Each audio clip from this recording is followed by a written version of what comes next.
નમસ્તે વિદ્યાર્થી મિત્રો, હું વાજા નિધિ મારી યુટ્યુબ ચેનલ નિધિ સ્ટડી પોઈન્ટમાં આપ સર્વે વિદ્યાર્થી મિત્રોનું ફરી એક વખત હાર્દિક સ્વાગત કરું છું। આજે આપણે જોવું છે ધોરણ 10 પ્રકરણ નંબર 1 વાસ્તવિક સંખ્યાઓ।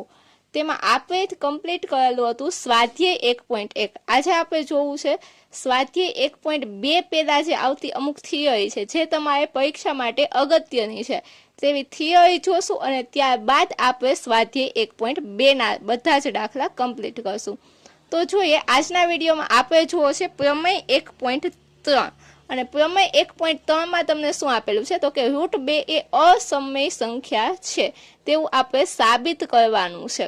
હવે જો √2 છે એ અસમય સંખ્યા છે તેને આપણે કઈ રીતે સાબિત કરશું? આમ તો આપણે ધોરણ 9 માં ભણી ગયા છીએ કે √2 એ અસમય સંખ્યા છે, પણ આજે આપણે શું કરવાનું છે તેને સાબિત કરવાની છે। તો જોઈએ તેને સાબિત કરવા માટે અમુક આપણે સ્ટેપ યુઝ કરશું જે સ્ટેપ તમારે મગજમાં યાદ રાખી લેવાના છે જે તમને બધે જ કામ લાગશે। અને આ વિડીયો છે ખાસ સ્ટાર્ટ એસના ઉમેદવારો માટે પણ ખૂબ અગત્યનો છે। તો જોઈએ આપણને આપેલું છે √2 કેવી છે અસમય સંખ્યા છે તેવું આપણે સાબિત કરવાનું છે। સૌપ્રથમ લખીએ ધારો કે √2 સમય સંખ્યા છે। આપણે શું કરવાનું છે ધારવાનું છે કે √2 એ સમય સંખ્યા છે। હવે આપણે શું કરશું તો કે સમય સંખ્યા હોય હંમેશા એને આપણે p/q ના છેદમાં q સ્વરૂપે આપણે દર્શાવી શકીએ। તેથી લખીએ √2 બરાબર a/b એના છેદમાં b, જ્યાં a અને b શું છે તો કે પરસ્પર અવિભાજ્ય સંખ્યાઓ છે જે ખાસ લખવું અગત્યનું છે। જ્યાં a અને b પરસ્પર અવિભાજ્ય સંખ્યાઓ છે, પરસ્પર અવિભાજ્ય સંખ્યા છે। આ જે પોઈન્ટ છે એ ખાસ અગત્યનો છે। જો તમે એક્ઝામમાં એક પોઈન્ટ લખતા ભૂલી જાવશો તો તમારા માર્ક છે એ 100% કપાઈ શકે છે। ત્યારબાદ આપણે જોઈએ તો કે બંને બાજુ આપણે વર્ગ કરવાનો છે। બંને બાજુ વર્ગ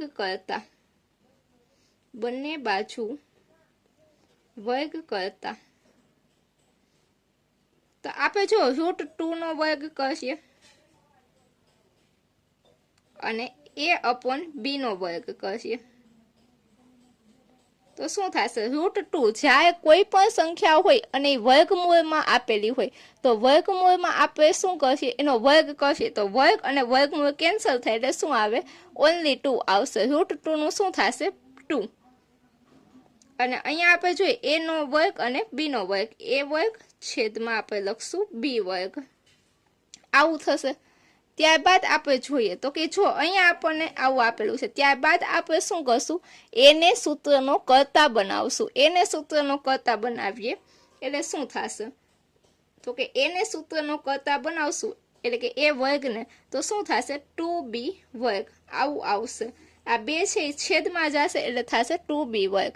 હવે જો આની ઉપરથી આપણે લખી શકીએ કે a વર્ગનો એક અવયવ કયો છે 2 છે એવું આપણે આ ઉપરથી લખી શકીએ છીએ।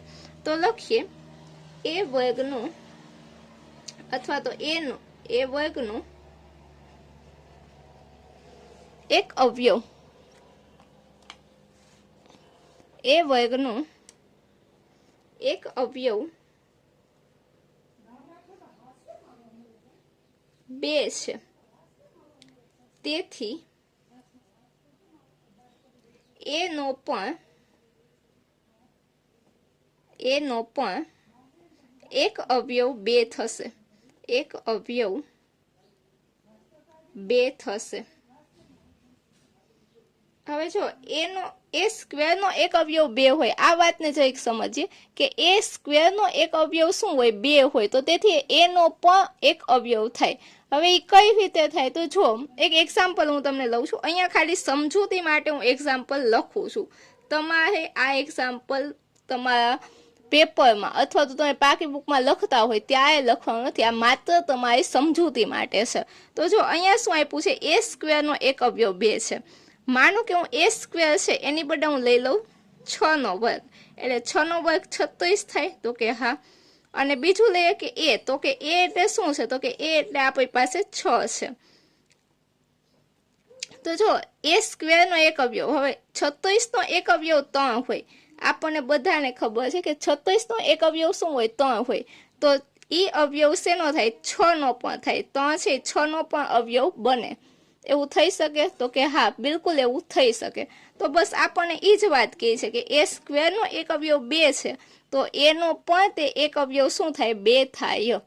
ત્યારબાદ આગળ જઈએ તો કે જો હવે આપણને એવું આપ્યું છે, હવે આપણે આગળ જોઈએ કે એ સ્ક્વેર આપણે શું કરશું, તો કે એ બરાબર 2c ધારતા, એ બરાબર 2c ધારતા, જ્યાં c શું છે, તો કે c છે એ શું છે, કોઈ પૂર્ણાંક સંખ્યા છે। જ્યાં c કોઈ પૂર્ણાંક સંખ્યા છે, c કોઈ પૂર્ણાંક સંખ્યા છે, c છે એ શું છે, પૂર્ણાંક સંખ્યા। હવે આપણે શું કરશું, આમાં પણ બંને બાજુ વર્ગ કરતા, બંને બાજુ આમાં વર્ગ કરશું એટલે શું થશે, તો કે બંને બાજુ આપણે વર્ગ કરશું એટલે આપણી પાસે આવશે શું, તો કે એ બરાબર એ સ્ક્વેર, એનો વર્ગ થાય, અને અહીંયા પણ આપણે કરશું એટલે શું થશે, બી 2 નો વર્ગ થાય 4 અને c નો વર્ગ, બંને બાજુ વર્ગ કરશું એટલે અહીંયા એ નો વર્ગ થાય એ સ્ક્વેર, 2 નો વર્ગ 4 અને c નો વર્ગ c સ્ક્વેર।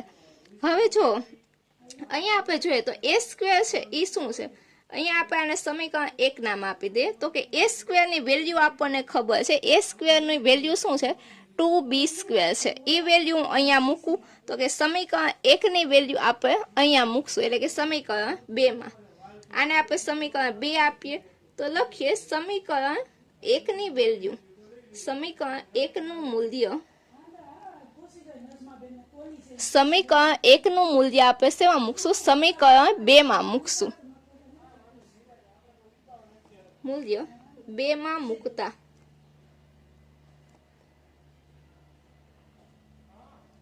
તો જોઈએ એ સ્ક્વેર ની બદલે આપણે શું મૂકશું, તો કે એ સ્ક્વેર ની બદલે આપણે મૂકશું 2b સ્ક્વેર, 2b સ્ક્વેર બરાબર 4c સ્ક્વેર, 4c સ્ક્વેર આમનામ જ રહેશે। આપણે જોઈએ પછી આ બી સ્ક્વેર ને જો મારે સૂત્રનો કરતા બનાવવો હોય તો હું બી સ્ક્વેર ને સૂત્રનો કરતા બનાવું તો 4c સ્ક્વેર અપોન શું આવશે, તો કે 2 છે એ છેદમાં જશે, છેદ ઉડાડ એટલે 2 દુ 4, તો ઉપર શું વધશે, તો કે 2c સ્ક્વેર વધશે। આવું થયું, બી સ્ક્વેર બરાબર શું આવ્યું, તો કે 2c સ્ક્વેર। હવે જો આની ઉપરથી આપણે કહી શકીએ કે બી સ્ક્વેર નો પણ એક અવયવ કયો છે, 2 છે। જેમ એ સ્ક્વેર નો એક અવયવ 2 હતો એમ બી સ્ક્વેર નો પણ એક અવયવ શું છે, 2 છે। બી સ્ક્વેર નો પણ અવયવ 2 છે।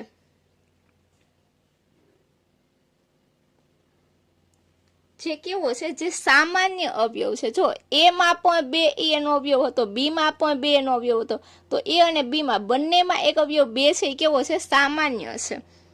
તેથી 2 એ સામાન્ય અવયવ છે।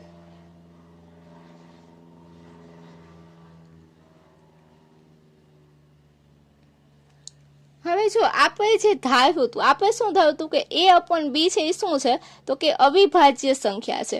એટલે કે એ અને બી બંને કેવી અવિભાજ્ય સંખ્યા હતી, અને અવિભાજ્ય સંખ્યા હોય તો એમાં આપણને ખબર છે કે અવિભાજ્ય સંખ્યા હોય એના 2 જ અવયવ હોય, અને અહીંયા આપણે જોશું તો આપણે એ અને બી ની અવિભાજ્ય સંખ્યા થાય છે, પણ છતાં એક અવયવ 2 છે એ બંનેમાં કોમન નીકળે છે। બીજો અવયવ એનો એક પોતે તો હોય જ, અને અન્ય સંખ્યા એ પોતાનો એનો પણ અવયવ હોય અને બી છે એ પોતાનો બી નો પણ અવયવ હોય, તો બંનેને અવયવની સંખ્યા કેટલી થઈ ગઈ, 3 થઈ ગઈ। અને અવિભાજ્ય સંખ્યા એટલે શું, તો કે માત્ર જેને 2 જ અવયવ હોય એવી સંખ્યા। તો અહીંયા આપણી ધારણા જે છે કે એ અને બી અવિભાજ્ય સંખ્યા છે એ કેવી થાય છે, ખોટી થાય છે। તો આપણે લખીએ, અને બીજી વસ્તુ કે આપણે અહીંયા શું ધાર્યું હતું કે એ અને બી અવિભાજ્ય સંખ્યા છે, અહીંયા એ અવિભાજ્ય સંખ્યા નથી, એ સાબિત થયું। તો અહીંયા આપણે શું થાય છે, તો કે વિરોધાભાસ ઊભો થાય છે। તો લખીએ અહીં વિરોધાભાસ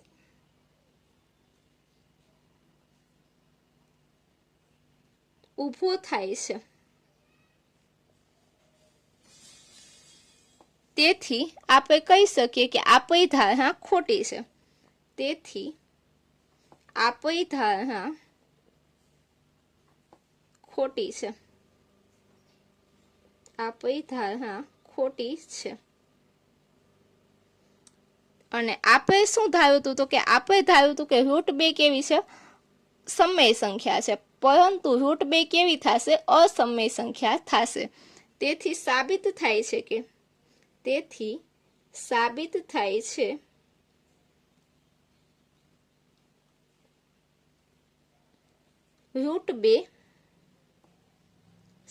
અસમય સંખ્યા છે।